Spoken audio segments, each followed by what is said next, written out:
Shalom Église, nous vous saluons dans le précieux et glorieux nom de notre Seigneur Jésus-Christ et nous prions que sa grâce incommensurable soit sur chacune de nos vies. C'est encore une joie merveilleuse de nous retrouver ici en ce matin. La grâce du Seigneur est sur nous. Il nous a convoqués à ce rendez-vous solennel.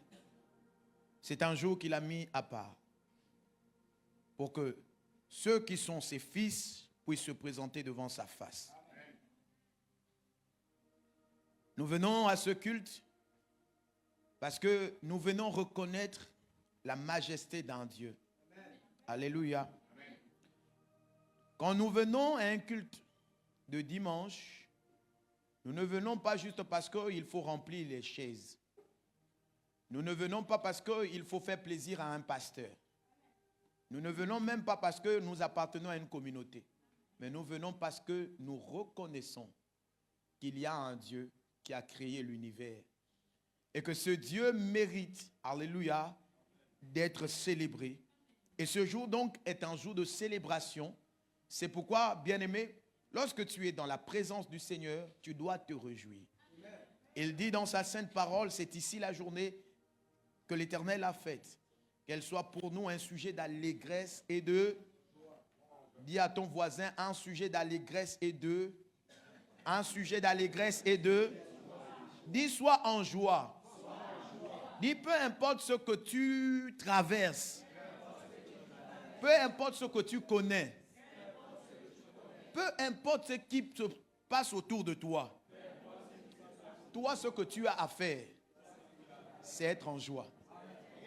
Parce que si tu ne devais pas être en joie, tu devais être compté parmi les morts. S'il a fait cette journée pour toi et que tu es encore sur la terre des vivants, sache que ce que toi tu as à faire, c'est d'être en...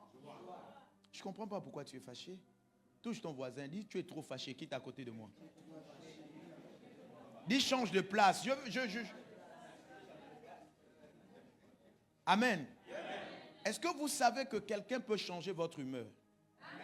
Juste en s'asseyant juste à côté de vous. À cause de la manière dont la personne est.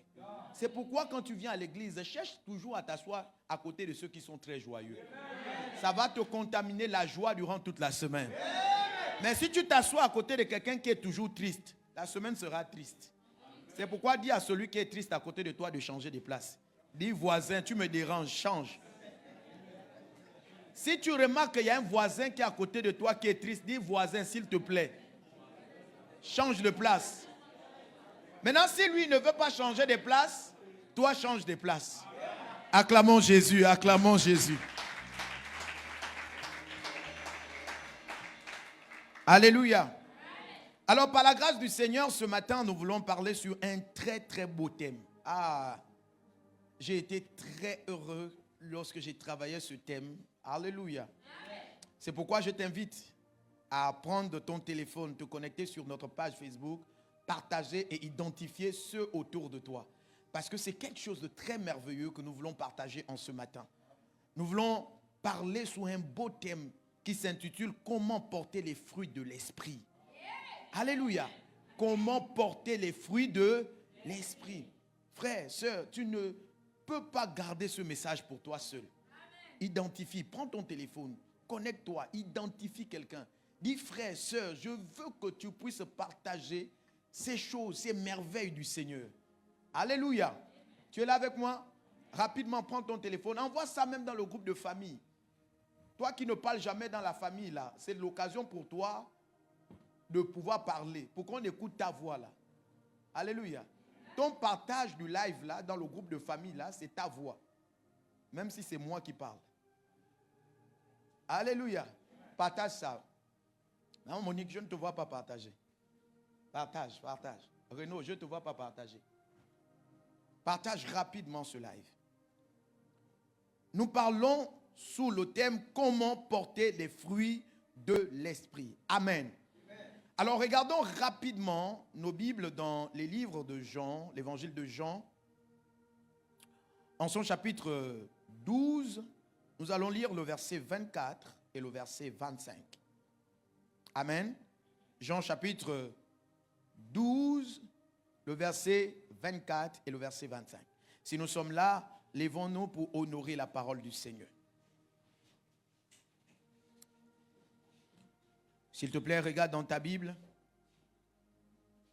Alors voici donc ce que dit cette écriture. Il dit, en vérité, je vous le dis, si le grain de blé qui est tombé en terre ne meurt, il reste seul. Mais s'il meurt, il porte beaucoup de fruits. Celui qui aime sa vie la perdra. Et celui qui hait sa vie dans ce monde la conservera pour la vie éternelle. Amen. Asseyons-nous.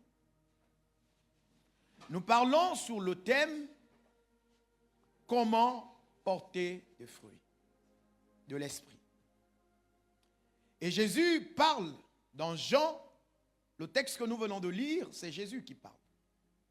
Et Jésus dit clairement qu'en vérité, je vous le dis, si le grain de blé qui est tombé en terre ne meurt, il reste seul. Mais s'il meurt, il porte beaucoup de fruits. Celui qui aime sa vie la perdra, et celui qui hait sa vie dans ce monde la conservera pour la vie éternelle. Jésus, dans ce texte-là, est en train d'annoncer quelque chose de très puissant. Ce sont là l'un des derniers discours que Jésus va prononcer, en étant le Jésus homme, avant de basculer à sa dimension de Christ. Et il va annoncer ces paroles, comme pour annoncer sa mort. Il va leur dire ceci, que alors que le diable pense que ma mort sera une victoire sanglante sur ma personne, mais en réalité, c'est pour l'annonce de quelque chose. Il dit, si la graine ne tombe et ne meurt, il va rester seul. Mais s'il tombe, si elle tombe et qu'elle meurt, plusieurs naîtront. Si elle tombe et qu'elle meurt, plusieurs naîtront. Quand Jésus parle ici, il se présente comme étant la graine. Parce que l'œuvre de Dieu à accomplir sur la terre est une œuvre très grande. Dieu, dans sa volonté, est de racheter l'humanité. Il veut que tous les hommes viennent à lui. C'est une mission très grande. Or, Jésus, dans la chair, n'est pas omniprésent. Ça veut dire que Jésus ne pouvait pas être à Rome et être au Gabon en même temps. Il ne pouvait pas être au Gabon et être au Congo en même temps. Dans sa dimension de Dieu fait chair, n'est pas omniprésent. Et Jésus va expliquer ces choses. Il est donc en train d'amener l'Église à comprendre, ou à ses disciples à comprendre, qu'il faut une nécessité de sa mort. Car si lui ne meurt, on n'aura pas moi qui suis en train de te prêcher aujourd'hui. C'est ce que Jésus est en train de dire. Il dit, si la graine qui est tombée ne meurt pas, il n'y aura pas beaucoup de petits Jésus. Je prêche aujourd'hui parce que Jésus est mort. Tu es à l'église aujourd'hui parce que Jésus est mort. Il a été la graine, d'accord, qui meurt. Et parce que la graine meurt, en poussant, ça donne un arbre. Et cet arbre-là donne beaucoup de fruits. Et les fruits-là, c'est moi, c'est toi. Quelqu'un me donne un bon amen? Non, tu ne me donnes pas un bon amen. Dis à ton voisin, est-ce que tu comprends ce qui se dit là? Donc, en mourant, Jésus n'est pas resté seul. La mort de Jésus était pour la naissance de l'arbre. Et cet arbre-là s'appelle l'Église. Dis avec moi, cet arbre s'appelle l'Église. L'arbre qui est l'Église, alléluia, L'arbre qui est l'église, chaque membre de l'église est un fruit de cet arbre. Amen. C'est pourquoi si tu es un mauvais fidèle, le problème se trouve au niveau de ton église. Est-ce que tu comprends? C'est l'église qui ne t'enseigne pas comment vivre normalement selon la vie chrétienne. Tu me donnes un bon amen? Amen. Donc Jésus fait comprendre de manière explicite que vous ne pouvez pas porter de fruits si vous ne mourrez pas. Amen. Est-ce que tu comprends? Amen. Nous parlons sous le thème comment porter les fruits de l'esprit. Et Jésus te montre que la condition pour porter des fruits, il faut que la graine que tu es meure d'abord. Amen. Tant que ta mort n'a pas été constatée, tu ne peux pas porter des fruits. Si vous avez un manguier, si vous avez une mangue, si cette mangue ne meurt pas, si elle n'est pas enterrée, si elle ne meurt pas, elle ne pourra pas vous donner un manguier. Quelqu'un me donne un bon amen? Nous avons un manguier parce qu'il y a une mangue qui a accepté de mourir. Nous avons l'église parce qu'il y a quelqu'un qui s'est rendu disponible de pouvoir mourir pour nous. C'est alors que nous avons l'église. Souvent, nous voulons que des gens puissent bien se comporter. Nous voulons inculquer dans plusieurs la notion de la bonne conduite selon le Seigneur. Mais comment amener quelqu'un à être un bon chrétien si vous ne l'amenez pas d'abord à comprendre les notions de la mort? Un chrétien qui ne meurt pas n'est pas chrétien. Il n'est qu'un adhérent d'un système. Pour être appelé chrétien, il te faut mourir. Dis avec moi, pour être chrétien, il faut mourir. C'est pourquoi la nécessité du baptême. Dans le baptême, quand on te plonge dans de l'eau, c'est qu'on a constaté sur le plan matériel et spirituel la mort de Boussamba. Ça voudrait dire que si tu viens à l'église et que tu n'es pas passé par les eaux de baptême, tu n'es pas encore connu comme étant chrétien. Donne-moi un bon amen. Amen. Rajoute un autre amen. Amen. Donne encore un bon amen. Amen. Je veux un amen vivant. Amen. Il te faut mourir. Il te faut mourir. Tu ne peux pas porter de fruits si tu n'es pas mort. Tu es une graine qui est venue sur la terre. La graine là doit être sémée. Alléluia. En terre, mourir afin de porter des fruits.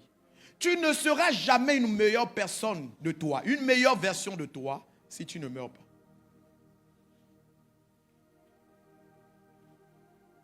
Dis Seigneur, tue-moi ce matin. Dis Seigneur, tue-moi ce matin. Maintenant, laisse-moi t'amener à comprendre. Il n'est pas question de mourir par toi-même. Parce que plusieurs parmi nous, après un beau message, mourront nous-mêmes. Il n'est pas question de mourir nous-mêmes. Il est question de mourir avec Christ. Je vous explique. Plusieurs meurent d'eux-mêmes par des regrets, par des remords. C'est-à-dire, on vient de prêcher sur la fornication et tu as des remords. Et dans cette posture-là, tu prends la décision, d'accord, de ne plus forniquer. Mais laisse-moi te dire, ça ne dure que quelques secondes, sinon quelques jours. Parce que toi-même, tu ne peux pas arrêter ça. Tu ne peux pas arrêter de voler, tu ne peux pas arrêter de mentir, tu ne peux pas arrêter de critiquer, tu ne peux pas arrêter la prostitution. De toi-même, tu ne peux pas. Donc il n'est pas question de « je regrette et je veux arrêter ». Alléluia. Il est question de mourir avec Christ. Maintenant, quand tu meurs avec Christ, tu ressuscites avec un... Quand tu es ressuscité avec Christ, parce que le travail de Jésus, alléluia, le travail de Jésus, ce n'est pas de venir te réparer. Tes regrets te réparent. Mais Jésus, son travail, c'est de faire en sorte que tu sois né de nouveau. Je ne sais pas si quelqu'un comprend. Je ne sais pas si quelqu'un comprend. Je ne sais pas si tu comprends bien. Je dis, l'objectif de Jésus, ce n'est pas de te réparer. Ce n'est pas une question de vouloir te réparer. C'est une question de nouvelle naissance. Parce que si on te répare, la pièce que tu as réparée dans une voiture peut après quelques moments tomber en panne. Jésus ne veut pas réparer ses défauts en toi. Il veut changer ta personne, tout ton être, tout entier. L'erreur que beaucoup font à l'église, c'est parce qu'ils meurent sans Jésus. Et ils se relèvent sans lui. C'est pourquoi, après avoir confessé un péché, ils retombent dans le même péché. Après avoir abandonné pendant un temps, pendant une semaine, pendant un mois, pendant une année, un péché, ils retombent dans les mêmes péchés. Pourquoi? Parce que c'est une pièce que tu as juste changée. Et après un temps, ça prendra un coup. Donne-moi un bon amen. Donne-moi un bon amen. Dis Seigneur, je veux mourir avec toi. Dis Seigneur, je veux mourir avec toi. Jésus, quand il donne ce message à ses disciples, c'était pour les amener à comprendre ce principe de la mort et de la résurrection qui doit se passer en lui. Je meurs en Jésus, je ressuscite en... C'est pourquoi aucune ONG ne peut changer la délinquance dans ce pays, le Gabon. Parce que les ONG veulent arrêter les braquages, veulent arrêter la drogue, sauf qu'ils veulent le faire avec leur stratégie. Amen. Non, donner du travail à un voleur ne fera pas de lui quelqu'un qui ne volera pas. Au contraire, il volera les milliards du pays. Oh, quelqu'un me donne pas un bon amen. Non, quelqu'un me donne pas un bon amen. Non, j'ai cru que tu devais me donner un bon amen. Est-ce que tu comprends ce que je te dis? Tu comprends bien? Je suis en train de te faire comprendre quelque chose. Je suis en train de te dire ceci. Que si vous donnez du travail à un voleur, parce que dans votre objectif, c'est de le réinsérer dans la société, le transformer pour qu'il soit une meilleure version de lui, quand il sera dans les hauts sphères, son vol va s'intensifier. Est-ce que tu comprends? On ne change pas une personne avec les stratégies humaines. Ça ne marchera pas. On ne commence pas par faire une campagne de sensibilisation avec les stratégies humaines. Si vous avez les ONG, il faut consulter l'Éternel. Comment ça se passe dans ton royaume? En tant que fille et fils du royaume. C'est alors que tu transformeras des gens. Vous voulez transformer des gens avec vos stratégies. Ce n'est pas les sacs de riz qui transforment les gens. Oh, quelqu'un me donne pas un bon amen. Quelqu'un me donne pas un bon amen.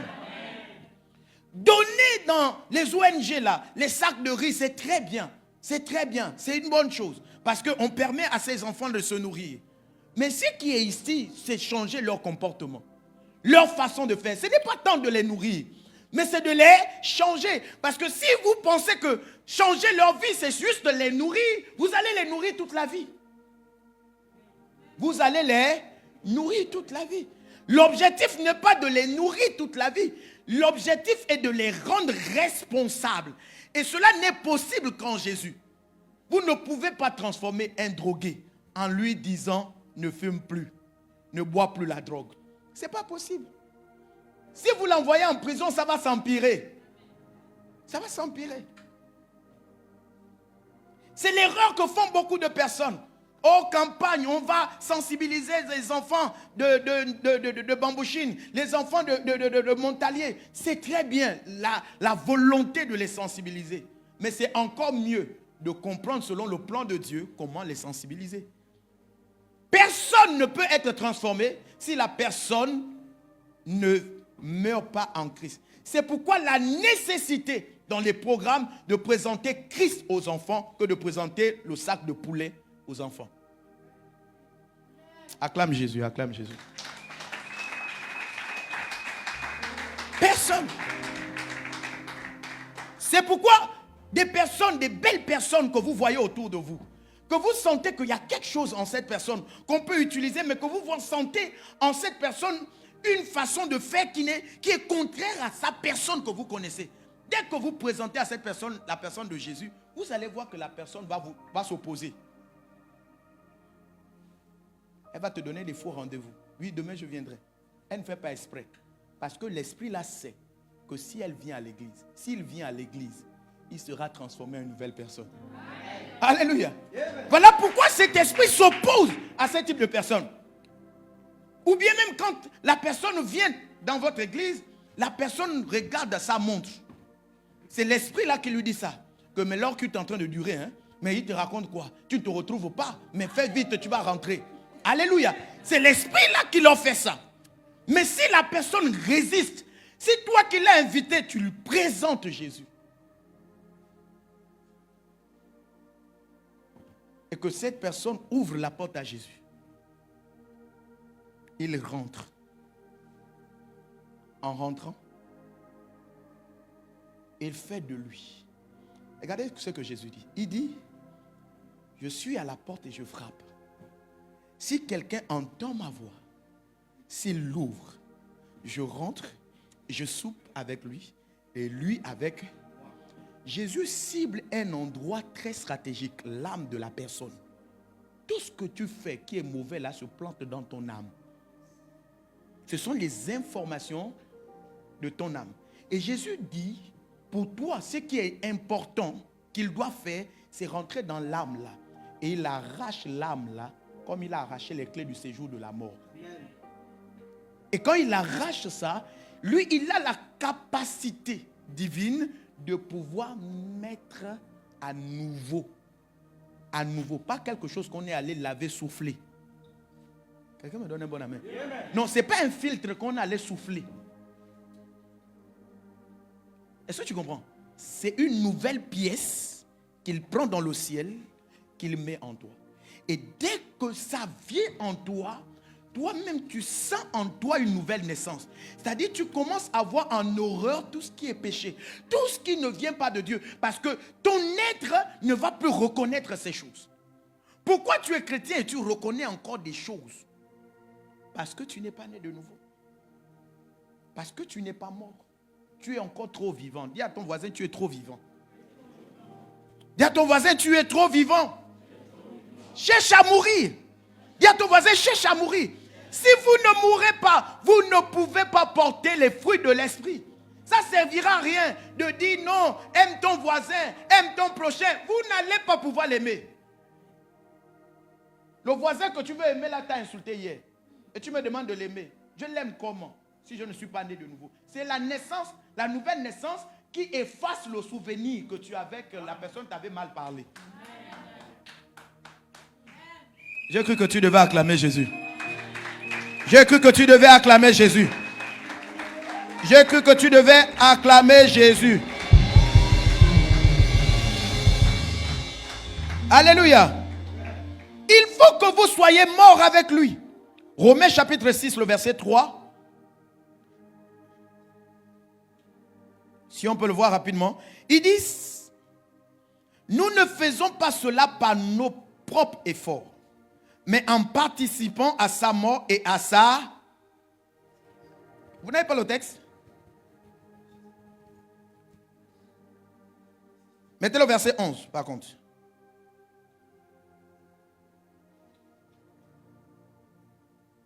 C'est ça le verset 11? Attendez, rapidement, je fouille ici. Cherchez-moi ce verset-là. Je l'ai mal noté quand je notais. Certainement. Romains 6.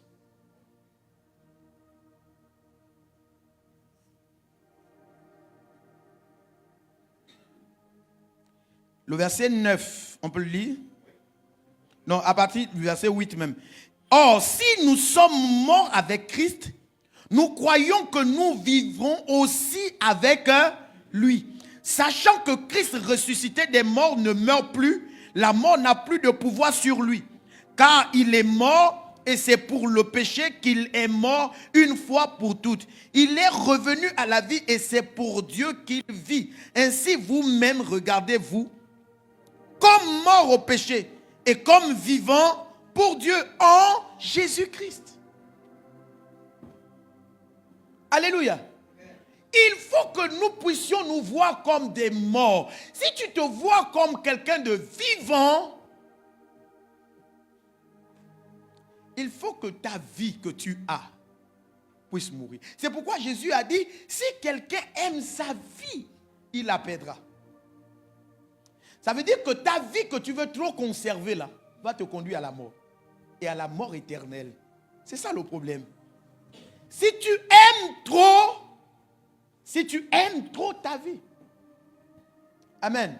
Les musiciens, laissez les pianos, notez, écrivez. Vous êtes aussi des chrétiens. Je vous le dis tous les dimanches. Vous n'êtes pas que des musiciens, vous êtes des chrétiens. Parce que tu vas jouer tout ça et te retrouver dans un feu éternel. Il est question de noter. Laissez la basse là, écrivez. Notez. Amen. Amen. Donne-moi un bon amen.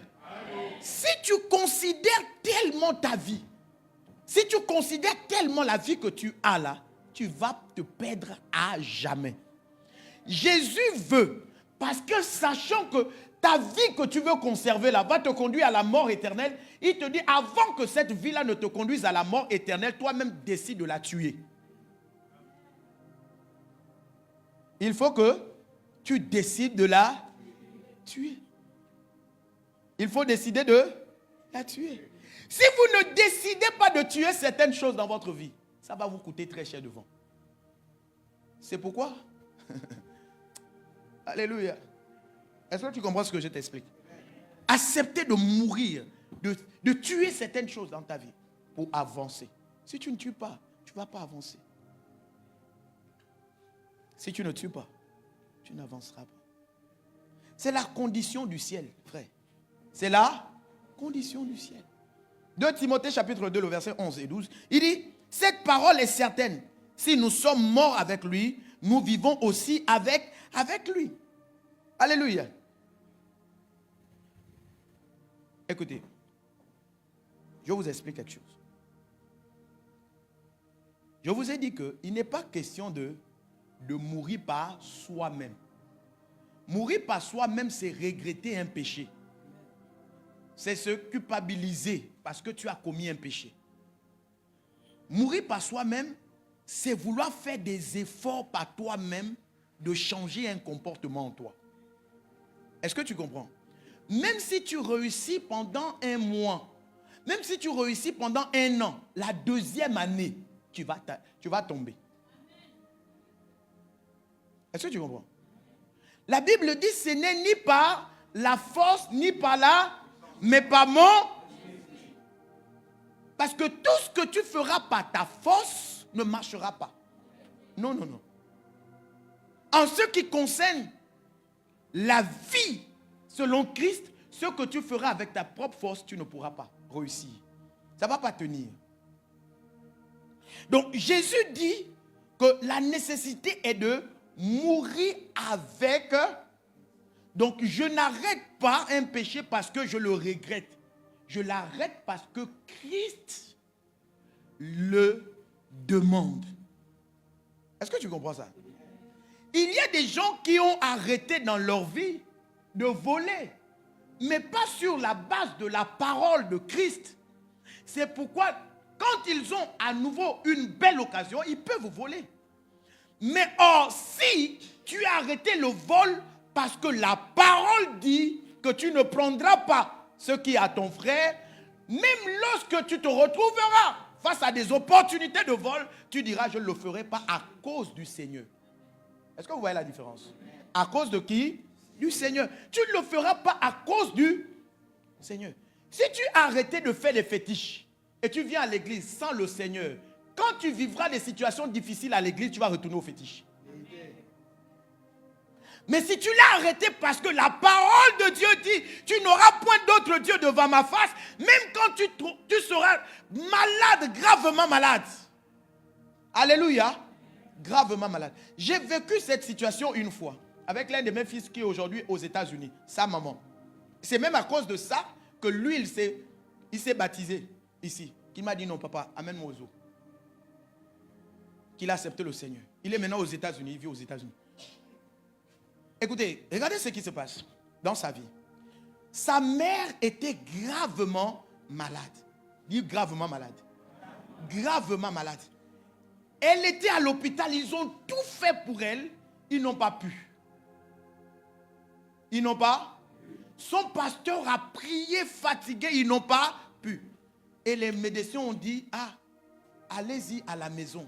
Vous partez attendre la mort à la maison. Ou bien vraiment chercher, soit chez les Noirs ou à l'église. L'église qu'elle connaît, son pasteur a tout fait. Il n'y avait pas là. Mais non, écoutez-moi bien, hein, écoutez l'histoire. Moi, je ne connais pas la dame, ni d'Adam ni d'Ève. J'étais en pèlerinage au Bénin de l'église. Et quand je suis arrivé, j'ai croisé sa fille qui était étudiante au Bénin, qui aussi longtemps attendait que la situation a été décantée, qu'elle a accepté que je prie pour elle. Elle a dit, vous voulez prier pour moi? Que dit la parole de Dieu à mon sujet? Elle dit, non, ne priez pas d'abord pour moi. Je veux que nous puissions prier d'abord pour que le Seigneur me donne votre identité. Si le Seigneur ne me convainc pas que vous êtes un homme de Dieu, même si vous avez le pouvoir de me guérir, je préfère mourir. Elle était gravement malade. Et nous avons prié, nous sommes, je vous assure, elle a dit que papa, ta Bible est où? Ouvrons d'abord la Bible. Je suis venu pour prier pour sa guérison. On a d'abord fait campagne d'évangélisation. Pour quelqu'un qui attend la mort, on a d'abord fait campagne d'évangélisation. J'ai parlé de Jésus. Elle a été convaincue, saisie par la puissance du Seigneur. Alléluia. C'est alors qu'elle m'a demandé de prier. Quand j'ai prié, Dieu a agi. Et jusqu'à ce jour, elle vit. Ça fait au moins 6 ans, 7 ans. Jusqu'à ce jour, elle... Frère, c'est pourquoi quand son fils qui était à côté d'elle, il était au Sédoc. Quand il a vu ça, il a dit non, c'est pas possible. Il dit à cause de ça, moi je donne ma vie à Jésus. Et je l'ai baptisé. Alléluia. Il priait avec nous. Et j'ai prié aussi pour lui parce que son désir était de se retrouver aux États-Unis. J'ai prié pour lui. Et on lui a accordé le visa. Il vit aujourd'hui aux États-Unis. Frère, quand je lui ai dit que je voulais me marier, il m'a gaspillé. Dis avec moi, gaspillé. Alléluia. Amen. Alléluia. Est-ce que tu comprends ça? Est-ce que tu comprends les choses? Il n'est pas question d'abandonner quelque chose par soi-même, par regret personnel. Il est question d'abandonner quelque chose pour Christ. Parce qu'après, quand j'ai parlé avec cette dame, elle a dit, moi, j'ai dansé fatigué. Le Ndjembe, j'ai dansé ça fatigué. J'ai dansé ça fatigué. Mais quand j'ai rencontré Jésus, j'ai dit plus jamais ça. Donc même dans mon état de maladie, je ne retournerai pas. Si vous n'avez pas abandonné quelque chose à cause de Christ, vous n'allez pas pouvoir tenir aux jours sombres. Écris ça. Si vous n'avez pas abandonné quelque chose pour Christ aux jours sombres, vous ne pouvez pas tenir. Vous n'allez pas pouvoir résister. Vous résistez parce que c'est à cause de Christ que vous avez abandonné la chose. Je ne le ferai jamais. Je ne le ferai plus jamais. Pas à cause de parce que je ne veux plus, mais parce que Christ me l'interdit. J'ai fait le choix de suivre Jésus. Je ne le ferai plus. Est-ce que tu comprends? Non, ça ne veut pas dire qu'il n'y a pas d'autres femmes qui sont plus belles que ta femme. Ça ne veut pas dire que d'autres femmes ne te draguent pas. Mais tu ne le feras pas à cause de ta femme, pas à cause de la beauté de ta femme, pas à cause du fait que tu ne veux plus, mais parce que tu as dit à Jésus, je ne le ferai plus. C'est ça, mourir avec Christ. Il faut que vous puissiez mourir avec Christ. Mourir de par vous-même, vous n'allez pas pouvoir tenir. Il faut mourir avec Christ. Mourir avec Christ vous permet à ce que, lorsque vous êtes ressuscité avec lui, vous vous greffez sur l'arbre qu'il est. Amen. Parce qu'il faut qu'un arbre avec des racines profondes puisse te soutenir. Amen. Est-ce que tu comprends ça? Amen. Donc voilà pourquoi la nécessité de mourir avec Christ et de ressusciter avec Christ. Parce que ta résurrection te greffe avec Christ. Et quand ça te greffe avec Christ, c'est alors que l'apôtre Paul dit, ce n'est plus moi qui vis, mais c'est Christ qui vit en moi. Tu ne vis plus. Tu es greffé sur l'arbre. Si tu étais manguier, quand tu renais là, tu te greffes sur, par exemple, un papayer, tu n'es plus manguier. Tu es maintenant papayer. Amen. Tu vois comment ça? Acclame Jésus, acclame Jésus. Acclame bien Jésus. Jean chapitre 15, le verset 5. Il dit, je suis le cep, vous êtes le sarment.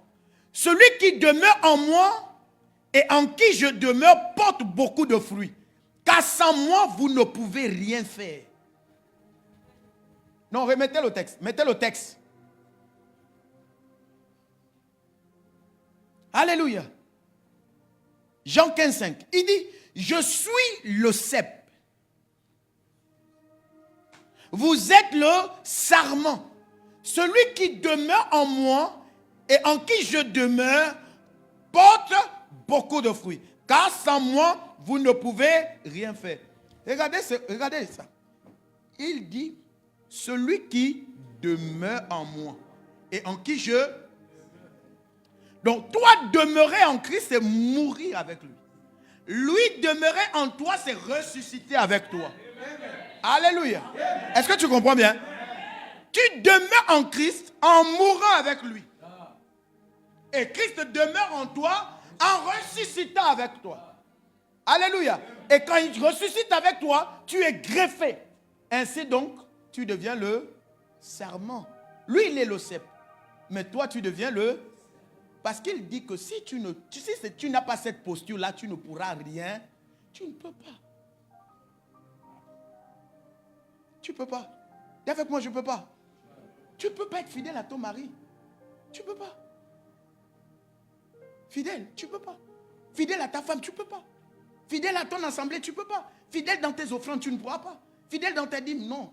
Toi-même, tu auras envie. Ah, moi, à partir de ce moment-là, je prends la décision de maintenant payer mes dîmes. Tu donnes le mois là. 5 ans après, tu n'as plus donné. Pourquoi? Parce que tu as voulu faire toi-même. Mais le jour où tu vas comprendre qu'il faut que ton salaire meure avec Christ et ressuscite avec Christ, c'est alors que même quand tu es fauché, tu ne pourras pas manger ta dîme. Même quand tu es fauché. C'est parce que ton salaire n'est pas encore mort en Christ. Tu veux garder ton salaire pour toi. Tu veux garder ce péché-là pour toi. Alléluia. Ce n'est pas mort en Christ. C'est pourquoi tu ne peux pas.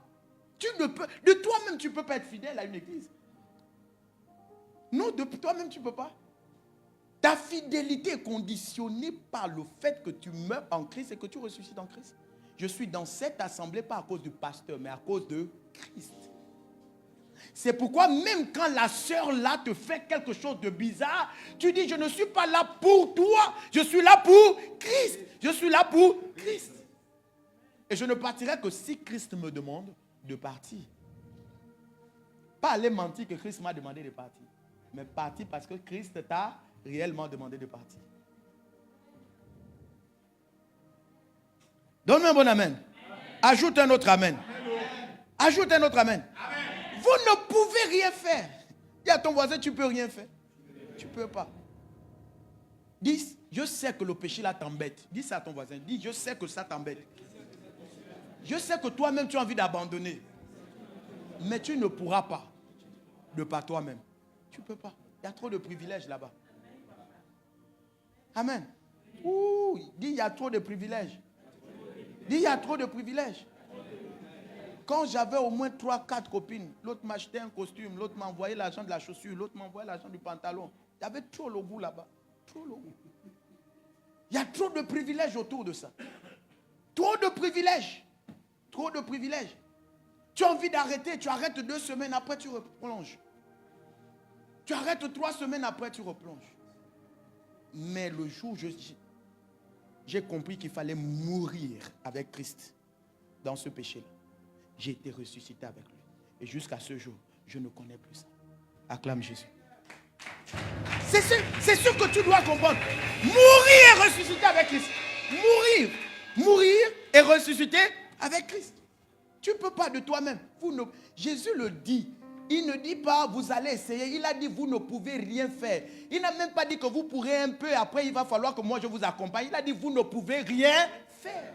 Tu ne peux pas arrêter la prostitution si ce n'est pas à cause de Christ. Parce que tu aimes Crépin. Non. Il y aura des moments où il n'aura pas de marché. Tu auras faim. Tu passes à évasion, quelqu'un te dit ma chérie viens boire un jus. Tu dis mais lui là même je le supporte là même. Il n'a même rien. Est-ce que c'est même déjà le tromper?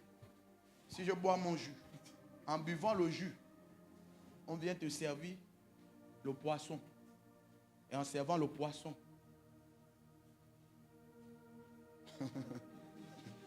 toi-même tu vas te sentir redevable. Et tu vas aussi servir à ton tour. Tu comprends? Mais à cause de Christ, tu commences à dire, même si ça ne va pas pour mon homme, je m'agenouille, alléluia. Christ, je n'irai pas voir un autre homme à cause de sa fauche. Je n'irai pas voir une autre femme parce qu'elle est peut-être comme ça. Je n'irai pas voir, mais je m'agenouille pour dire, Seigneur, regarde la situation de mon épouse, regarde la situation de ma femme, regarde la situation de mon mari. Je ne le ferai pas de mauvaises choses parce que j'ai accepté Christ. Amen. Vous ne pouvez rien faire. Non, tu ne feras même pas à moitié. Même pas le début. Tu ne peux rien faire. C'est Jésus qui parle. Tu ne peux rien faire. Frère, tu ne peux pas. Arrêter tes multiples bureaux là, tu ne peux pas. Frère, tu connais combien de femmes il existe à l'armée de l'air? Tu connais combien? Amen. Tu connais combien? Tu connais combien de femmes pour qui nous, les hommes de Dieu, on prie?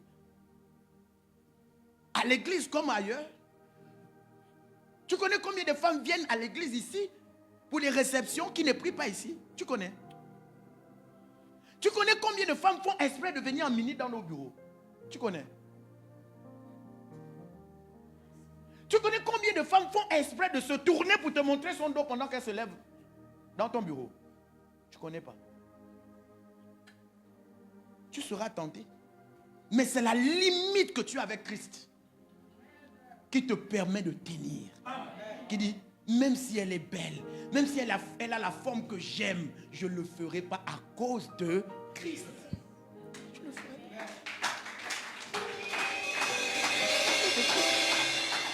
Mourez avec Christ. Mourez avec Christ. Prends ton péché là, meurs avec Christ. Avec ça, tu vas ressusciter avec lui. Lui, en lui, il y a la vie. Il y a la vie en lui.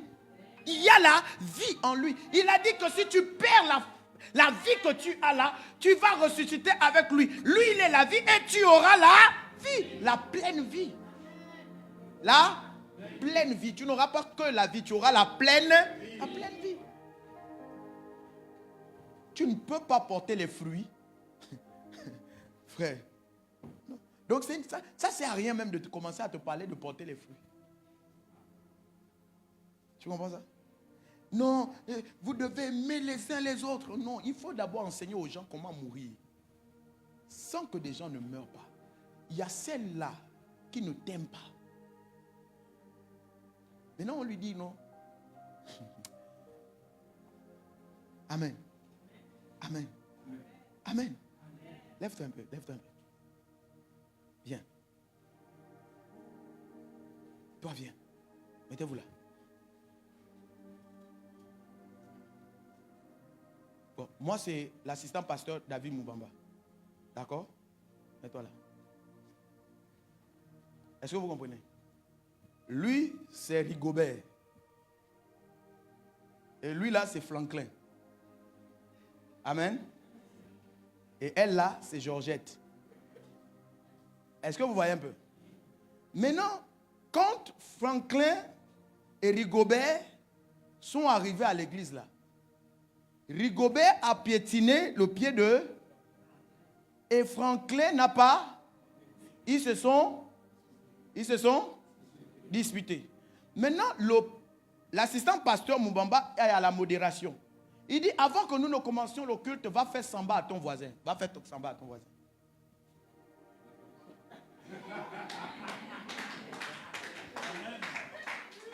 Vous voyez ça? Est-ce que je lui ai demandé de choisir? Il a choisi Georgette. Pourquoi? Parce que il s'est disputé avec Franklin. Aussi, il avait compris que sa venue ici n'est pas pour Franklin. Et que c'est à cause de Jésus. Et que l'amour qu'il doit manifester, c'est l'amour de Jésus. C'est pourquoi quand on lui demande d'aller embrasser son frère, il doit embrasser celui qui est à côté. Amen. Car...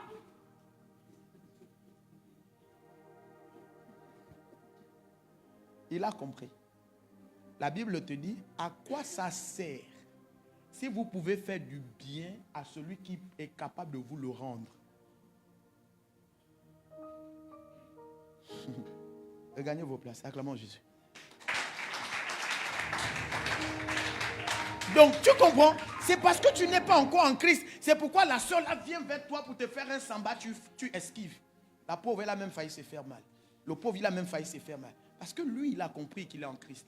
Il vient quand même si vous êtes disputé hier, même si vous êtes disputé tout à l'heure, il sait que ce qui nous réunit est plus fort que ce que nous venons de faire là. C'est Christ qui nous rassemble. C'est pourquoi moi, je viens quand même te faire un sabbat. Mais tu l'as esquivé.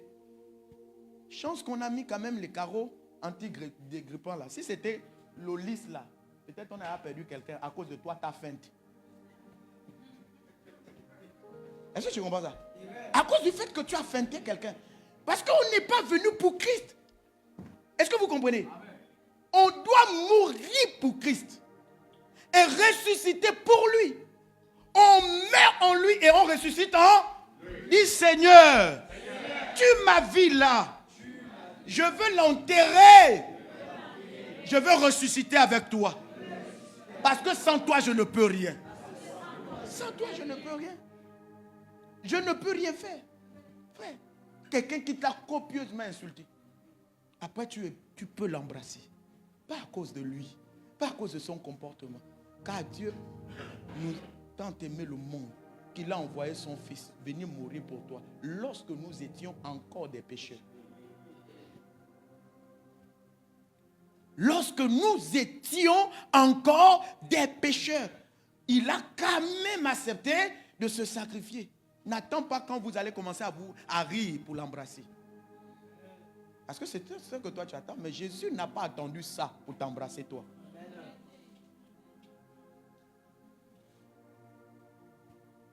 Dis un voisin, est-ce que c'est bon? Dis, est-ce que le volume là est quand même un peu bon? Dis, est-ce que le volume est quand même un peu bon? Dis, est-ce que le volume est quand même un peu bon? Vous ne pouvez rien faire. Vous ne pouvez pas. Et il faut que vous naissiez avec Christ. Vous êtes obligés. Si vous voulez être chrétien, vous êtes obligé de perdre votre vie. Les gens de ta famille n'ont pas encore donné véritablement leur vie à Jésus. Parce que toi, tu es encore vivant. Il a dit, si la graine ne meurt pas, il n'y aura pas beaucoup. Si la graine ne...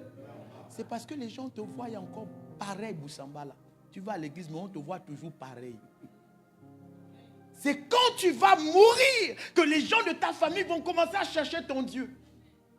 Ah, comment il a été transformé? Tu lui dis, non, je n'ai pas été transformé, je suis né de nouveau. Il faut que tu gommes ça dans ta tête. Le chrétien n'est pas transformé, il est né de nouveau. Parce que la transformation, c'est ce qui fait en sorte que tu viens à l'église tous les jours, mais avec le même péché. Il y a des gens qui étaient bourrés hier.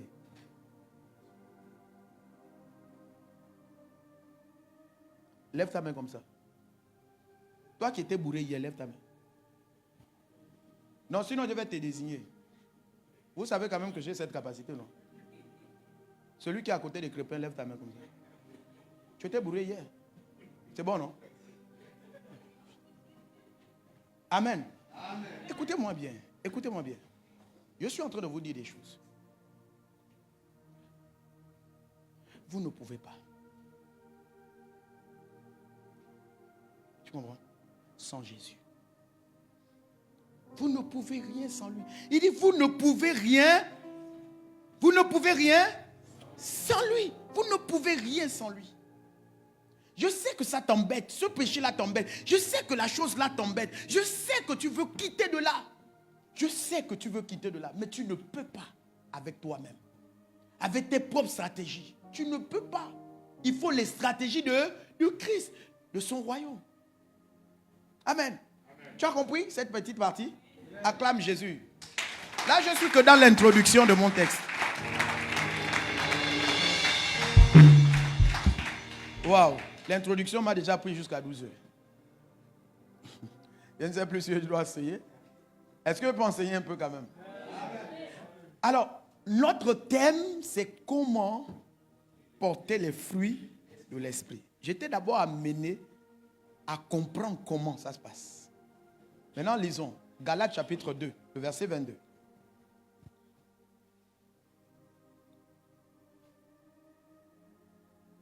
Galates 5, verset 22. Vous êtes là, la régie? Mettez ça grandement sur les écrans. C'est bon? Je veux que l'on lise ça ensemble de manière...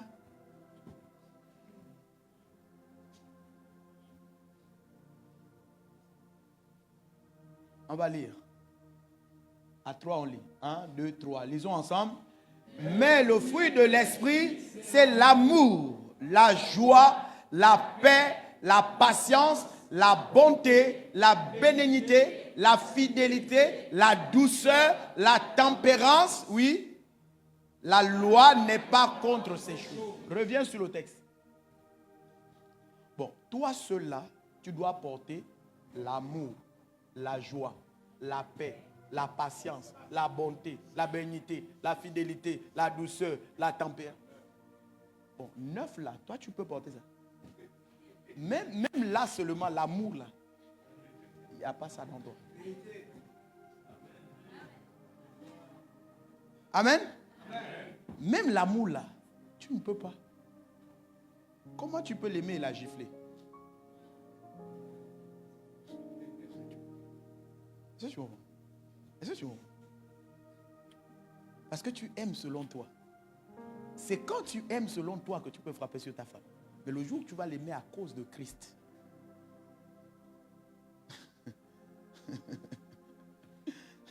Non, mais bon, amen. C'est parce que tu aimes selon toi. C'est pourquoi tu insultes ton mari. C'est parce que tu aimes selon toi. Même quand on est fâché, si on a aimé à cause de Christ, on ne tape pas. J'ai compris ces choses. J'ai compris ces choses avec le temps. Il y a le temps où j'ai voulu aimer moi-même. Et c'était très difficile pour moi. J'ai voulu aimer des gens. Même mon épouse, pas moi-même. C'était très difficile pour moi.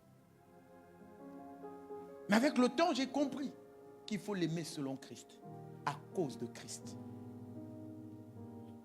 Je ne t'aime pas moi-même. Parce que tu fais trop de choses pour m'énerver. Parfois, j'ai envie de te chasser du sacerdoce. Non, je t'assure. Est-ce que tu comprends ça? Mais si je te conserve, c'est parce que Christ. Christ, c'est Christ. Tu ne peux pas décider d'être un bon mari pour ta femme si tu l'aimes par toi-même. En Christ, on n'aime pas par nous-mêmes. En Christ, on aime par Christ. L'amour du monde est contraire à l'amour que nous avons en Jésus. Même ta relation amoureuse doit être selon Jésus. C'est pourquoi ça pourra résister face aux tempêtes. Vous pensez que quand on vous demande de vous marier avec les sœurs en Christ, les frères en Christ, c'est pour vous éviter certaines choses. C'est pour que vous ayez le même langage de ce que le même type d'amour nous rassemble et qu'on a les mêmes règles d'éthique. Je ne tromperai pas parce que Christ. Je ne ferai pas ça parce que Christ. Vous êtes trop amoureux charnellement. Vous choisissez vos maris charnellement. Vous choisissez vos femmes charnellement. Avec l'amour de votre cœur. Or, vous devez les choisir par amour de Christ. Amen. Il dit, dans Matthieu 5, 16, il dit que votre lumière luise ainsi devant les hommes, afin qu'ils voient vos bonnes œuvres et qu'ils glorifient votre Père qui est dans les cieux. Ça veut dire que quand ces choses sont manifestées en toi, c'est la lumière que ça renvoie. Et cette lumière-là attire des gens vers toi. Et une fois ça les attire vers toi, Dieu est glorifié. Donc porter les fruits de l'esprit, c'est manifester une lumière. C'est pourquoi Jésus vous appelle la lumière du monde. Vous êtes le sel de la terre. S'il n'y a pas ces œuvres-là en vous, si les fruits de l'esprit ne sont pas en vous, vous n'êtes pas lumière du monde, vous n'êtes pas le sel de la terre. C'est ce que Matthieu dit. Il dit que votre lumière luise ainsi devant les hommes. Il faut que les hommes, puissent voir votre lumière. Oui, moi je te parle comme je veux, mais Dieu connaît mon cœur. Tu es un menteur. Donne-moi un bon amen. Amen. Tu es un menteur. Tu es une menteuse. Amen. Non, non, non, non. Parce que tes bonnes œuvres là, ce n'est pas Dieu qui veut voir ça, c'est les hommes. Ce sont les hommes qui veulent te juger pour que Dieu soit glorifié. Tu vois comment Dieu complique les choses. Les hommes regardent à l'apparence, Dieu regarde au cœur. Donc, quand tu te mets en pleine terrasse pour insulter ton mari en tant que chrétienne, écoute, ça annule le fait que tu sois celle qui pleure quand tu pries. On va mépriser ton Dieu à cause de ça. On va dire comment les chrétiens peuvent se comporter de la sorte. Mais ils n'ont rien à foutre avec le type de relation intime que tu as avec Dieu. Ils n'ont rien à foutre avec ça. Ils vont te juger sur ça. Et s'ils te jugent avec ça, c'est Dieu qui n'est pas glorifié. Quand on te voit chrétien au service de Dieu, tu cries, donnez-moi 2 boches. 2 boches. Donnez-moi 2 regards. 2 regards. Après dimanche, tu viens là, grand diacre. Grand diacre. Grand pasteur. Dieu n'est pas glorifié. Dieu n'est pas glorifié. Il n'est pas glorifié.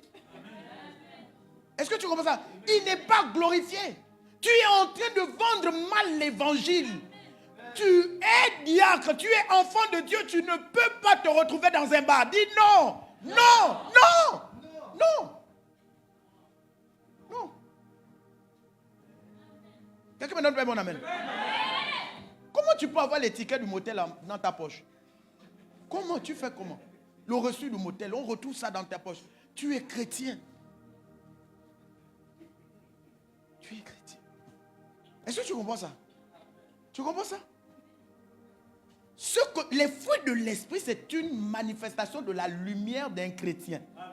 Et dès que cette lumière est manifestée, Dieu est glorifié. Ça veut dire que toutes les fois où tu ne manifestes pas les fruits de l'esprit, tu es en train de recrucifier Jésus à la croix.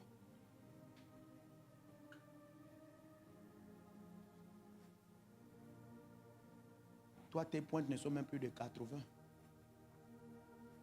Hein? Tellement tu as crucifié Jésus que la pointe là ne tienne plus.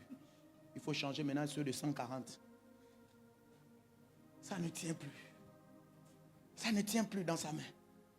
Parce qu'aujourd'hui tu fais, demain tu fais. Meurs avec Christ. Est-ce que tu comprends ça? Meurs avec Christ. Le premier fruit de l'esprit, c'est l'amour. L'amour. Et que dit la Bible au sujet de l'amour? Jean chapitre 4, le verset 10. Il dit, Jésus lui répondit, si tu connaissais le don de Dieu, et qui est celui qui te dit, donne-moi à boire, tu lui aurais toi-même demandé à boire, et il t'aurait donné de l'eau vive.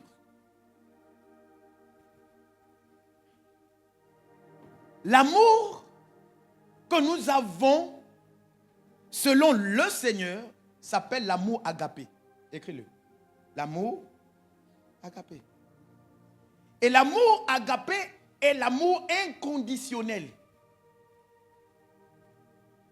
L'amour inconditionnel, l'amour désintéressé, l'amour sacrificiel, l'amour inconditionnel, l'amour désintéressé, l'amour sacrificiel. Oh non, on demande maintenant de cotiser pour elle. Moi, quand j'avais mon problème, elle n'a pas cotisé. Donc, je ne cotise pas aussi. Quand j'avais mon problème, elle n'avait pas cotisé. L'amour inconditionnel ne cherche pas ses propres intérêts. Jésus montre à cette femme que ce n'est pas les hommes qui ont aimé Dieu, mais c'est Dieu qui les a aimés. C'est-à-dire que l'amour agapé est un don gratuit. Il a dit à cette femme, si tu savais qui te demandait de l'eau, comme pour dire que si tu savais celui qui te demandait d'aimer, tu lui aurais demandé comment on aime. Et il t'aurait appris comment on aime. Et donc moi je vais t'apprendre comment on aime. Je vais te donner de l'eau de vie. Tu viens boire au puits de Jacob. Tu viens boire à cette eau-là. Et tu as toujours soif. C'est-à-dire que tes propres efforts, tu viens de puiser de l'eau. Tu bois selon les humains. C'est pourquoi tu reviens toujours à ce puits. Mais quand moi, je vais te donner l'amour de l'eau qu'il te faut, ça va étancher ta soif et tu n'auras plus jamais. Tu as un problème d'amour parce que tu veux aimer par toi-même. C'est pourquoi tu changes. Aujourd'hui, c'est Jacqueline. Après demain, c'est Joséphine. Après là, c'est la petite du lycée là. Tu comprends ça? Après, c'est elle. Et quand tu marches avec tes frères en Christ, quand les petites passent, vous dites bonjour monsieur, tu tournes la tête, bonjour.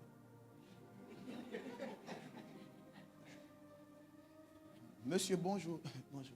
Tu fais comme ça alors que vous riez souvent ensemble. Parce que ça peut prouver que si tu as l'habitude de rire avec quelqu'un, la manière dont la personne vient vers toi, commence à rire, prouve que vous avez l'habitude de... Donc quand tu es avec nous, tu dis oui, bonjour. C'est nous. Acclame Jésus. Acclame Jésus. Acclame Jésus.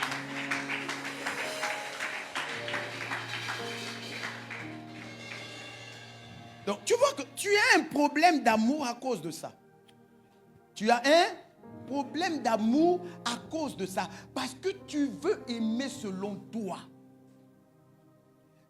Jésus apprend à cette femme que ce n'est pas vous qui avez aimé Dieu, mais c'est Dieu qui vous a aimé. C'est lui qui est venu vers vous. C'est lui. Donc quand Dieu te demande de porter le fruit de l'amour, c'est lui-même le Dieu d'amour. Et tu ne peux pas aimer si tu n'es pas accroché à l'arbre qu'il est. C'est pourquoi il a dit, je suis quoi? Le cep. Et vous êtes le sarment. Vous ne pouvez rien faire sans moi. Vous ne pouvez pas. Tu ne peux pas aimer sans moi. Ça veut dire que quand tu veux chercher à aimer des gens, cherche d'abord comment Dieu t'a aimé. Et selon que Dieu t'a aimé, tu étais pécheur, mais il a manifesté son amour pour toi. L'amour sacrificiel, il est venu mourir à la croix pour toi. Il n'a pas attendu que tu sois saint. Il est allé mourir à la croix. C'est ça qu'on appelle l'amour. L'amour sacrificiel. Et tu vois? Donne-moi un bon amen. Amen. Donne-moi un bon amen. Amen. Donne-moi un bon amen. Ne me touche pas. Ne me touche pas. Ne me touche pas. Quand je t'ai demandé l'argent du tissage, tu ne m'as pas donné. Donc ne me touche même pas. Ne me touche pas.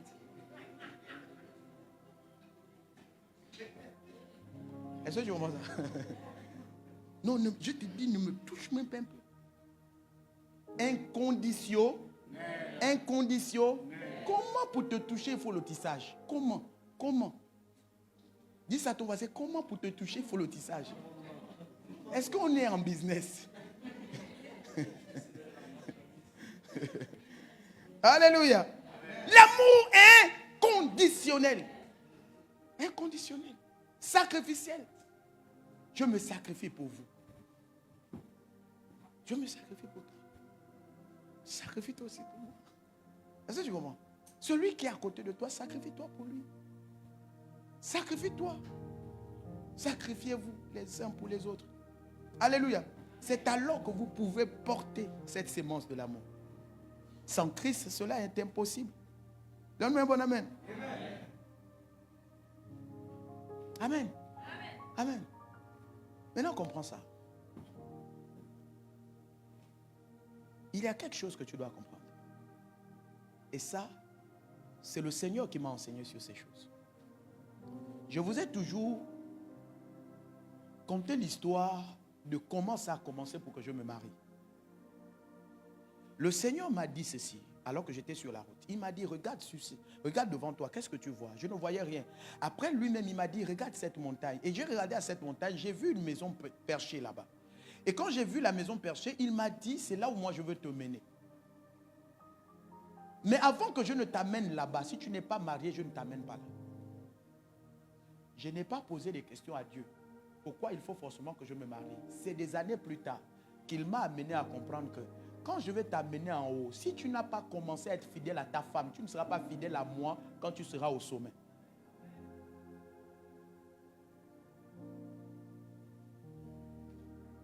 Comment aimez-vous Dieu que vous ne voyez pas si vous n'aimez pas ceux qui sont avec vous?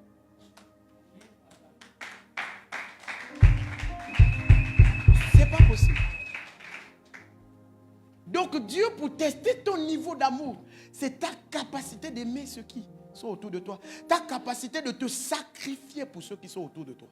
Sans intérêt. Sans intérêt. Je ne t'aide pas parce que j'espère que tu vas me donner quelque chose. Je ne t'aide pas parce que j'espère que tu vas me donner quelque chose.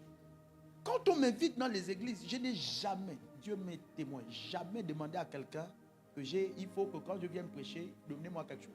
Jamais de ma vie. Jamais. Nous sommes en direct. Si c'est faux qu'un homme de Dieu réagisse. Jamais j'ai demandé. Jamais j'ai mis une condition qu'il faut une voiture pour venir me chercher. Parfois, je vais dans les programmes des gens en taxi. Mais la plupart des temps, parfois, je suis conditionné même quand j'ai besoin de quelqu'un ici à l'église. C'est beaucoup d'argent que je déverse. C'est des conditions. Il me faut ceci, il me faut cela, il me faut ceci. Alléluia. Parfois, c'est des conditions comme ça quand vous voyez certains serviteurs de Dieu. Mais moi, je n'ai jamais demandé même une condition. Je peux même prendre le clando pour aller dans une église. Et ce n'est pas parce que je suis venu en clando que je ne vais pas bien prêcher. Je vais prêcher. Je prêche même ailleurs mieux que quand je prêche à Rehoboth. Je manifeste l'autorité de Dieu ailleurs que quand je suis même ici. Est-ce que tu comprends ça? Je ne suis pas... Ce que je viens faire, c'est parce que j'aime mon Dieu. Et j'aime les hommes. Alléluia. Je sais qu'il y a des... Dès qu'on a pu m'inviter quelque part, je sais que Dieu est en train de me dire que dans cette église-là, il y a des gens qui ont soif de quelque chose. Et quand j'arrive là, je fais bien mon travail. Et derrière, il y a une récompense divine. Je ne t'aime pas à cause de toi. Je t'aime à cause de Christ. Et parce que je manifeste l'amour pour toi, Christ me récompense.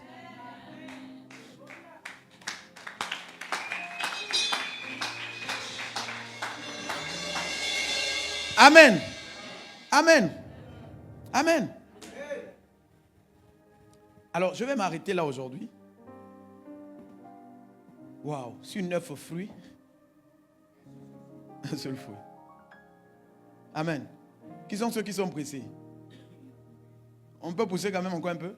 C'est bon? C'est possible? Vous me permettez? Amen. Amen. Écoutez. On dit que l'amour est inconditionnel. Ça veut dire que l'amour ne cherche pas son intérêt. Maintenant, qu'est-ce qui tue l'amour que nous avons et qui nous amène à chercher l'intérêt? Hein? C'est la question qu'il faut se poser. Est-ce que tu comprends? J'ai envie d'aimer sans intérêt. Selon que j'ai écouté aujourd'hui. Mais comment toi tu vas arriver à aimer sans? Vous savez, l'opposition de l'amour sans intérêt s'appelle l'orgueil, le moi. Est-ce que tu comprends? L'opposition, l'opposant farouche de l'amour inconditionnel s'appelle l'ego, le moi. Qu'est-ce que moi je gagne? Et moi quoi? En retour, je gagne quoi? Tu ne peux pas me donner ton argent parce que tu veux l'intérêt. Voilà pourquoi existe le prêt avec intérêt. Qu'est-ce que je gagne? Je suis en problème. Ma carte est expirée. Je viens, pasteur David, aide-moi. Tu dis, je vais bien t'aider. Mais c'est avec 30%. Comment? Dès que tu fais rentrer ce que toi tu vas gagner, tu ne peux plus aimer selon Christ. Je gagne quoi? Vous savez, il y a des gens qui peuvent même te refuser une opportunité de travail. Parce qu'il va dire, si je lui trouve le travail, qu'est-ce que moi je gagne derrière? Qu'est-ce que je gagne derrière? Après, c'est lui qui va vivre avec ses enfants. Pourquoi? C'est ce qui crée la haine. Le qu'est-ce que je gagne? C'est ça. Ça fait que si tu es même informé que ça, la situation de tel monsieur, lui là, il peut faire. Il peut prier pour que ça change. Mais comme tu sais que ce monsieur-là, pour qui il va prier, peut le bénir sérieusement, tu ne vas pas donner le numéro. Tu donneras le numéro que là où tu sais qu'il ne gagnera rien. Tu comprends ça? Oui. C'est là où tu vas donner le numéro. C'est là où tu vas appeler papa pour dire que viens intervenir. Mais là où tu sais que s'il prie et que Dieu l'exauce, on va le bénir. Sa vie va changer. Non, ça, tu caches le numéro. Je ne connais personne. Je ne connais personne. Tant que dans votre esprit, vous avez le moi, qu'est-ce que je gagne derrière? Vous ne pouvez pas aimer véritablement comme Christ. Tu ne donnes pas le travail à tes frères dans le Seigneur parce que tu attends quelque chose. Il y a des gens, même quand ils ont l'opportunité, on dit dans son lieu de travail, on a besoin des techniciens de surface. Tu sais qu'il y a des mamans qui ne font rien à l'église. Tu ne peux même pas les proposer. Tu dis, quand elle va travailler là, moi je vais même gagner quoi dedans? C'est ça qui tue. Tu sais que ta soeur, ton frère vend ces articles-là. Quelqu'un parle de ça à côté de toi, tu ne peux même pas l'orienter. Parce que pour toi, c'est elle qui va gagner, pas toi. Pas toi. Je ne peux pas te donner un marché. Qu'est-ce que je gagne derrière? Qu'est-ce que je gagne derrière? C'est pourquoi je ne vais jamais te proposer un marché. Mais si j'ai aimé selon Christ, l'amour inconditionnel, je peux accepter que Boussamba soit aidé à voir ce chantier sans espérer quelque chose. Maintenant, si Boussamba lui-même, il a la bénignité en lui, parce qu'il faut que papa Boussamba, en qui je rends service, soit aussi un chrétien comme moi, qui manifeste aussi les fruits de l'esprit, qu'il manifeste de la bonté. Il sait que quelqu'un était bon envers lui, il doit aussi manifester de la bonté. Tu m'as trouvé du travail, mais voilà quand même, je te récompense avec une chemise. Ah, quelqu'un a compris. Moi, je ne t'aide pas parce que j'espère la chemise. Je t'ai aidé parce que je sens que tu as besoin du travail. Maintenant, toi, le bon sens veut que tu sois reconnaissant. En disant, tu m'as trouvé un marché. Je ne peux pas te laisser comme ça. Je ne t'impose pas l'intérêt. Je ne te dis pas, Boussamba, je suis en train de te donner ce boulot-là parce que tu dois me donner.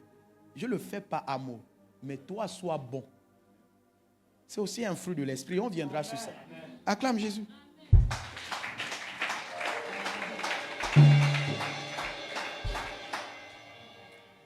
Quelqu'un comprend? Voilà pourquoi on te parle de mourir. Il faut mourir. Si tu ne meurs pas, tu ne peux pas porter ça. Voilà pourquoi le chant l'a dit. Il dit, brise, brise, brise la force du moi qui combat mon âme et qui... Oh, brise, brise, brise la force du moi qui combat mon âme et qui t'empêche de vrai. Le moi empêche Dieu d'œuvrer en toi. Quand le moi existe, tu ne peux pas porter le fruit de l'esprit. Ah, le Seigneur est en train de m'amener loin. Écoute, tu ne peux pas, tu ne peux pas. Tu ne peux pas. Le moi, qu'est-ce que je gagne derrière? On dit, bon, c'est la Noël, offrons les cadeaux aux enfants de l'église. Comme toi, tu n'as pas d'enfants à l'église, tu ne feras pas. Tu vois un peu? Est-ce que tu vois un peu? Est-ce que tu vois comment tu te comportes? On dit, c'est la Noël, ce sont nos ans. Offrons à nos enfants des cadeaux. Mais comme toi, tu n'as pas d'enfants à l'église, le jour-là, tu manques. Tu n'apportes pas de cadeaux. Parce que tu n'aimes pas. Tu n'aimes pas. Il n'y a pas d'amour en toi. Ce n'est pas parce que ça doit te concerner. Je vois souvent des gens, ils te disent, bon, on dit que, bon, on veut faire un événement. Il faut que chacun apporte une contribution pour que nous mangeons ensemble. Quelqu'un va te dire, papa, moi, je ne serai pas là-bas, donc, moi, je serai en voyage. On s'en fout que tu sois en voyage. Il est question de notre communauté. Parce que toi, tu commences à parler du voyage parce que tu sens que tu ne vas pas manger. Oh, donc, moi, je vais cotiser, ils vont manger ma part. Donne un bon amen. Donne un bon amen. Donc, moi, je vais cotiser, ils vont manger ma part. Jamais. Donc, je suis en voyage. Tu es même trop pressé de faire la note dans le groupe de l'église. Pour montrer les ténèbres de ton cœur. Je ne participe pas à l'église parce que ça doit être mon intérêt personnel. Parce que c'est le bien commun. Le bien commun. Ce ne sont pas mes enfants. On dit apportons les cadeaux. Moi, je n'ai pas d'enfants là-bas. Hein. Donc, j'ai d'abord les cadeaux à faire à la maison. Je vais encore faire les cadeaux pour les autres enfants. Je gagne l'argent là où? Tu vois comment tu es? Il y a ton voisin, tu vois comment tu es? Dis, est-ce que tu vois comment tu es? Est-ce que tu vois? Est-ce que tu vois?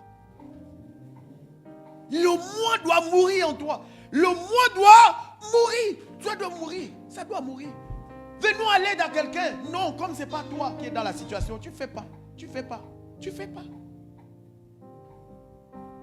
Vous ne pouvez pas aimer si le moi n'est pas mort en vous. Ce n'est pas possible. L'amour ne cherche pas ses propres intérêts.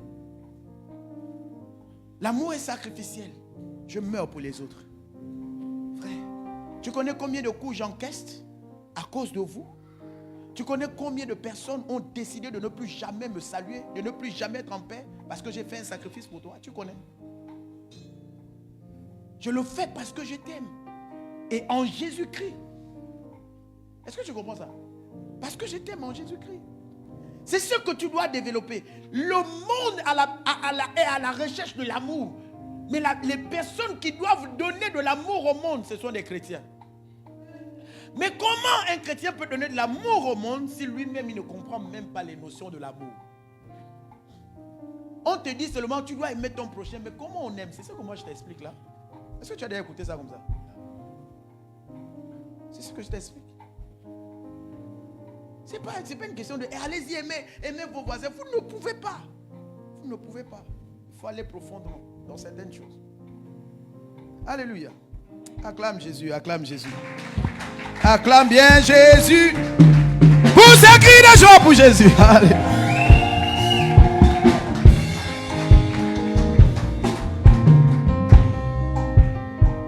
Deuxième fruit. On va s'arrêter là au deuxième fruit. Remettez le texte. La régie, mettez le texte. Il dit, mais le fruit de l'esprit, c'est l'amour, ensuite là. C'est pourquoi je t'ai dit que la personne qui est fâchée à côté de toi, lève-toi. Ne faites jamais amis à ceux qui, tous les jours, ont le visage froissé. Vous savez pourquoi? Parce justement, est-ce que vous avez compris? Mais je t'ai lu le texte là. On dit que ce que tu manifestes là, tes œuvres sont comme une lumière qui est vue par les... Donc, quand on met la lumière là, toi tu n'es pas éclairé.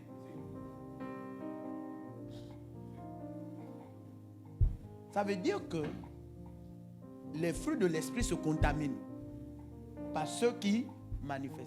Donc ceux qui manifestent aussi le contraire font quoi? Contaminent aussi les gens. Voilà pourquoi la Bible te dit, fais gaffe, car les mauvaises compagnies corrompent les bonnes.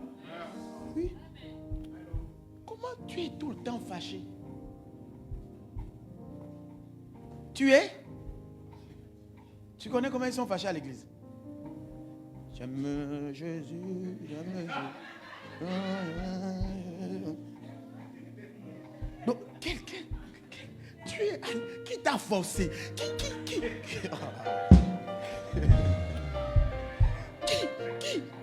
La joie. La joie. Philippiens 4, verset 4. Il dit, réjouissez-vous tous, toujours dans le Seigneur et, je le répète, réjouissez-vous. Réjouissez-vous tous, toujours dans le Seigneur, je le répète, réjouissez. Il dit, réjouissez-vous dans le Seigneur. Je le répète, pour que ça puisse entrer en toi. Réjouissez-vous.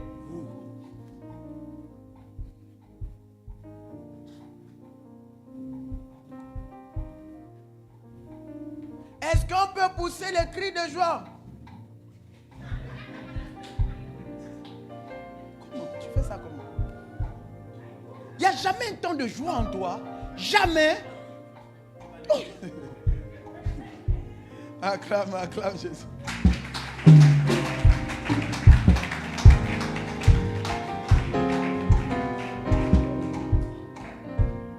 Maintenant, je vous explique. Parce que je veux que tu sois en joie. Sauf que tu ne sais pas comment être en joie. N'est-ce pas, non? Tu veux être en joie. Je t'enseigne qu'il faut être en joie. Sauf que tu ne sais pas comment être en joie. L'ennemi de la joie d'un être, c'est l'insatisfaction de son être. Les gens qui ne sont pas satisfaits ne peuvent pas être en joie. Donc, soyez satisfaits de ce que vous avez, de ce que vous êtes, de la journée que Dieu vous a accordée.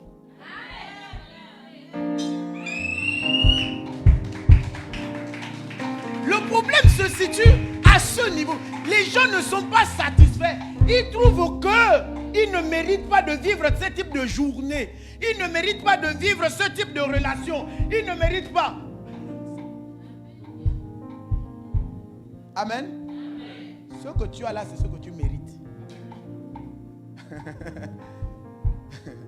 Dis amen. Oui. Ma fille Joséphine, tu comprends ça? La personne que tu mérites là, c'est l'évangéliste David. Donc réjouis-toi dans ton couple là avec.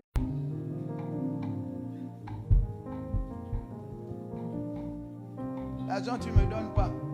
Même pour ça, tu es comme le coq tout de suite. Donc tu vois, elle n'est pas. Les femmes, la plupart des temps que vous voyez fâchées là, elles ne sont pas satisfaites. Oh, ça t'embête, hein? Mais c'est ça l'évangile. Parce que vous ne voulez pas qu'on vous dise les choses telles qu'elles sont. Il faut que vous arriviez à comprendre ces choses. L'insatisfaction, c'est ce qui crée le manque de joie dans la vie des gens. Si tu n'es pas satisfait, comment tu vas être en joie? Or, Dieu te dit que c'est lui qui crée des journées.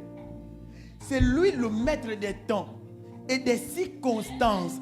Ça veut dire que ce qui est arrivé dans ton temps, Dieu l'a permis. Donc au bon moment, je suis en joie. Au mauvais moment, je manifeste encore de la joie parce que je suis en joie, parce que je sais que mon Dieu l'a.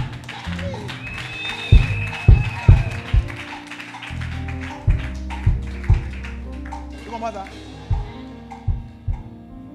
Il y a les gens qui sont souvent fâchés à l'église, c'est parce qu'ils ne sont même pas satisfaits de Dieu. Comment moi je viens à l'église, mon cas est toujours comme ça. Il y a des prières qui montrent à Dieu que tu n'es pas satisfait de lui. Les gens qui ne sont pas, baissez un peu, les gens qui ne sont pas satisfaits de Dieu ne font pas des prières d'action de grâce. Ils ne peuvent pas dire, Seigneur, je te bénis pour l'accident que j'ai eu à faire hier. Parce qu'ils ne sont pas satisfaits. Même dans ta prière, on peut savoir que tu n'es pas satisfait. Or, c'est en montrant à Dieu que tu es satisfait de ce qu'il a voulu, qu'il te donne le meilleur. Tu comprends ça? C'est pourquoi il a dit, quand l'apôtre Paul le dit, dans Philippiens 4, le verset 4, quand il dit, je vous le demande, dans le Seigneur là, soyez en, il dit, je le répète, soyez en. Pourquoi il le répète? Parce qu'il sait que la joie est un remède pour toi. La joie est un remède qui vient soigner les problèmes que tu as, qui vient soigner les maladies que tu as. Seigneur, je te bénis. On a dit à Job, maudis ton Dieu et meurs. Mais il a dit, moi je sais que mon Rédempteur est vivant. Comment tu peux le dire? Quelqu'un qui est en train de souffrir. Les asticots sortent de son corps. Sa femme lui dit, maudis ton Dieu. Pour lui dire que non, dis à ton Dieu que je ne suis pas satisfait de la situation que je traverse en ce moment. Lui, il a dit non. Je sais que mon Rédempteur est vivant. Et que le dernier, il se lèvera et il agira. Sois satisfait de tes journées. Sois satisfait de ce que tu as. Alléluia. Sois satisfait de ce que tu as. Sois satisfait de...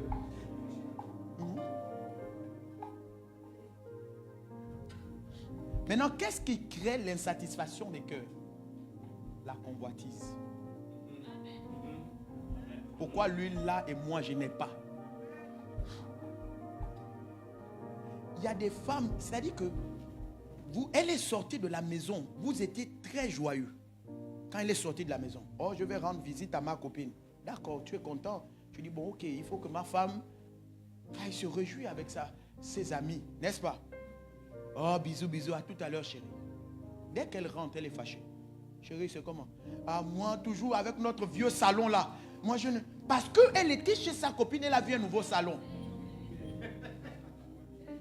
La convoitise. Vous commencez à avoir les problèmes. Elle ne calcule même pas comment est-ce que tu vas faire pour changer le salon. Quand ce sont tes autres choses là, tu es trop fort. Mais moi, mon salon là, c'est toujours comme ça. La convoitise. Dis-moi bien. La convoitise.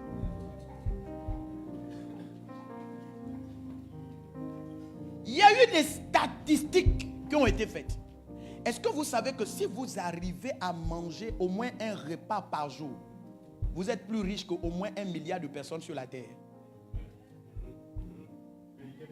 Si vous arrivez à manger un repas par jour, vous êtes plus riche que 1 milliard de personnes sur la terre. Parce que plus d'1 milliard de personnes sur la terre n'arrivent même pas à avoir leur repas quotidien. Toi, tu as un repas quotidien jusqu'à il reste au congélateur. Mais tu es insatisfait. La convoitise, tu vois la convoitise. Tu as un repas jusqu'à, c'est encore au... Jusqu'à tu viens dire, je ne mange pas le poulet. Quelqu'un d'autre cherche même la peau du poulet. Que toi tu enlèves sur le poulet là pour jeter, pour donner au poulet. Quelqu'un cherche ça. Pour avoir son repas par jour. Il ne trouve pas. Plus d'1 milliard de personnes cherchent juste la peau. Juste une poignée de riz comme ça. Plus d'1 milliard de personnes. Ils n'arrivent pas à trouver. Si tu arrives à porter un pantalon, un t-shirt, une chaussure, alléluia, bien t'habiller là, comme tu es habillé là, sache que tu es plus riche que 2 milliards de personnes sur la terre. Allez-y regarder les stats. Parce qu'il y a plus de 2 milliards de personnes qui n'arrivent pas à se vêtir correctement. La convoitise. C'est la convoitise qui fait en sorte que tu n'es pas satisfait. Tu n'es pas satisfait parce que tu convoites. Donc, il faut comprendre. Pour être satisfait, il faut tuer l'esprit de convoitise. Souvent, vous avez même des problèmes bêtes dans votre foyer. Bêtes. Vous étiez là, en train de rire. Une série passe. Regarde comment lui fait même bien les bisous à sa femme. Mais toi là, tu es toujours sur ton téléphone. C'est leur couple. C'est même bizarre. C'est une série de 45 minutes. 45 minutes. Vous n'avez pas une vie de 45 minutes. Vous avez toute une éternité de vie. Donc tu ne te souviens pas des bisous qu'il te faisait aussi au départ. C'est juste quand il y a eu la série là que tu te souviens qu'il... Ouais. La convoitise.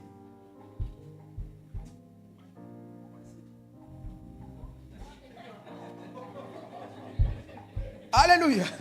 Acclame Jésus.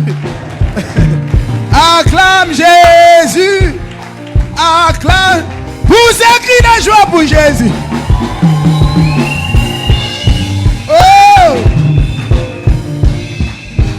Alléluia. Je sens que je vais créer un volcan dans le feu.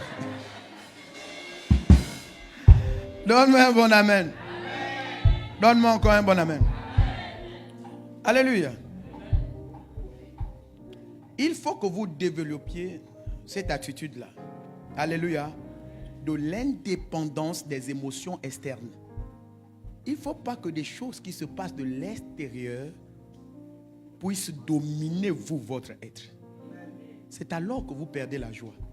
Si l'extérieur peut vous dominer, vous perdez la joie. Il a, c'est pour lui. Frère, ce que tu as, c'est pour toi. Tu comprends? Ce que tu as, la seule chose qui est permis à un chrétien de manifester comme jalousie, c'est la sainte jalousie. Si un homme comme moi peut réussir dans ce domaine, je peux aussi. Est-ce que tu comprends? La sainte jalousie. Amen. Ceux qui réussissent n'ont pas deux têtes. Pourquoi moi je ne peux pas réussir? Tu as été motivé par les autres, par la réussite des autres. Tu as une sainte jalousie de vouloir aussi réussir. Tu ne les envies pas. Ce qu'ils ont ne t'embête pas. Tu n'as aucun problème avec ça. Mais leur réussite est une source de motivation pour toi. C'est ce qu'on appelle la sainte jalousie. Donc c'est normal que tu puisses te jalouser. Mais c'est le type de jalousie que tu as qui peut être un problème. Amen. Tu es là avec moi? Il faut dominer les circonstances extérieures. Ce que tes yeux voient, il faut les dominer. Si ces choses-là te contrôlent, tu ne pourras jamais être satisfait. Et si tu n'es pas satisfait, tu ne peux pas être en joie. Et si tu n'es pas en joie, Satan prend possession de ton cœur. C'est là où on développe la sorcellerie. Le manque de joie est la cause de la sorcellerie. Le manque de joie est la cause de la sorcellerie. Amen. Amen. Alors, par la grâce du Seigneur, je m'arrête là. Mercredi, nous allons continuer selon que le Seigneur nous fera grâce. Alléluia.